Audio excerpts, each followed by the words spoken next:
Welcome into another edition of Cleveland Browns Chalk Talk. I'm Andrew Moses here for cleveland.com. Today we're breaking down Johnny Manziel's first interception from the Browns' big loss against the Bengals on Sunday. And as you can see behind me here, we definitely have some new technology here on cleveland.com. This will help us break down the play a little bit better. So we'll start here with the Bengals. They're in a pretty basic front. They're in a 4-3 defense personnel. You can see the 4 D linemen here. You get your 3 linebackers on the backside here, and this strong safety right here just walked up from his usual position back further a little bit.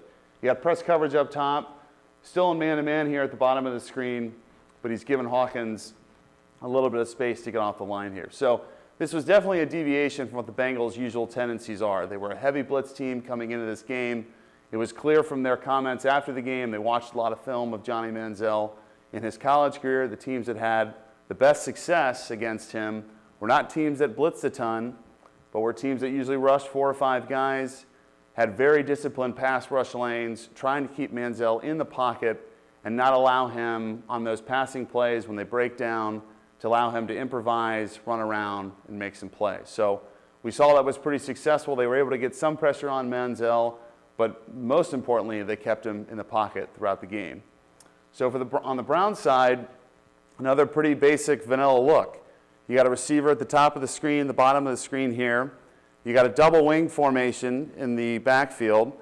Jordan Cameron here, you got Ray Agnew at the top, and then Manziel's in a pistol with Isaiah Crowell behind him. It's a very vanilla look by both teams. Definitely a situation here still early in the game that still trying to get Manziel comfortable and get him some basic plays.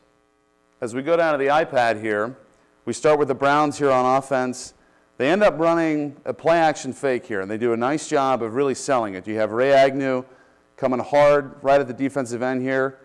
Jordan Cameron comes across the formation, definitely showing a heavy run look at first here. The offensive line is in slide protection to their right. They got their right gap, and they do a nice job here of giving Manziel a nice pocket. He's able to step up in it.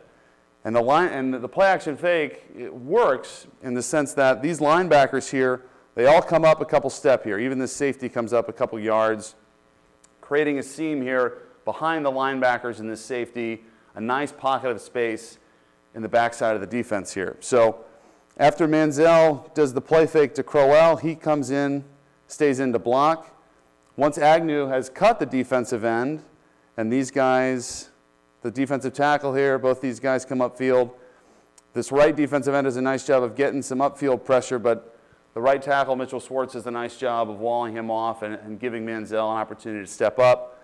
After Agnew makes his block here, he actually comes out in a route here as a check down. Again, he's sort of the third option on the play. The first option of the play, it appears, was Josh Gordon. He's running a post pattern sort of right into this deep free safety here.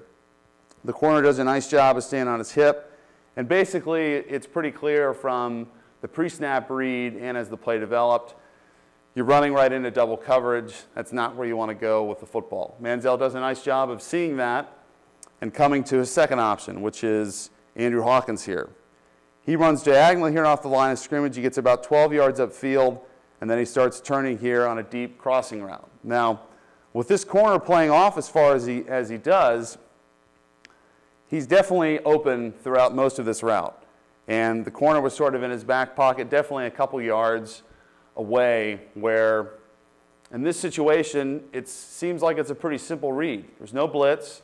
The Bengals are playing man with this deep free safety. Otherwise, it should be pretty simple. Once you don't have Gordon, you're looking at Hawkins. If you see him open, you make the throw. The problem is Manziel made 2 fatal flaws in this play. One, his footwork was really poor. You kind of saw it throughout the game. Instead of really stepping into throws, he sort of hopped into them. And on this play especially, he sort of faded away to his left as he got rid of the ball. What that causes is a lack of velocity. The ball sort of floats on him. The second thing is he probably should have thrown the ball about a half second before he did.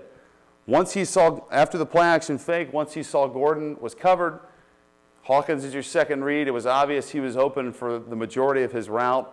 It seems like he hesitated. He talked about in the press conference that he recognized where he needed to go with the football, but for whatever reason, he just didn't have the confidence to deliver. So when you do those two things, you don't make a solid throw with a lot of velocity, you're late on your read, you get what happened, an interception by the opposing team when it should have been really an easy throw for an easy first down. And if it's a solid throw, you might even get a big gain if Hawkins is able to break the tackle.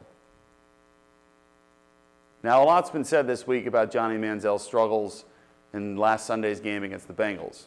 We've heard everything from he's actually a sixth-round talent, he's not as explosive as a runner as we thought he was, his arm strength is not where it needs to be a solid NFL quarterback. In my opinion, all this prognosticating after one game is way too premature. I agree he definitely struggled at times, but he definitely showed some flashes. He has the ability to be a great NFL quarterback. Now, there's a couple things you haven't heard that I think you need to consider.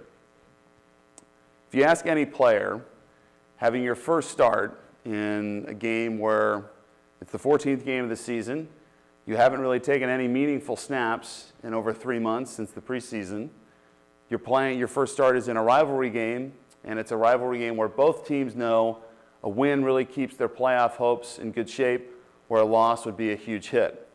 You ask anybody as your first start in the NFL, that would be a lot to handle, even if you're a former Heisman Trophy winner. Now, I was 22 when I made my first start at Ohio State. It was one of the most nerve-wracking experiences of my life. I can't imagine what it would be like to be at 22, which is Johnny Manziel's current age, to have to deal with all of that in your first NFL start with all the scrutiny you have to deal with. Now, we'll see how he develops the next couple games and how he develops next year. But before we close the book on Johnny Manziel, let's give him a real chance to succeed here, as we all hope he does, for the Cleveland Browns. For Browns Chalk Talk and for cleveland.com, I'm Andrew Moses. Enjoy your football weekend.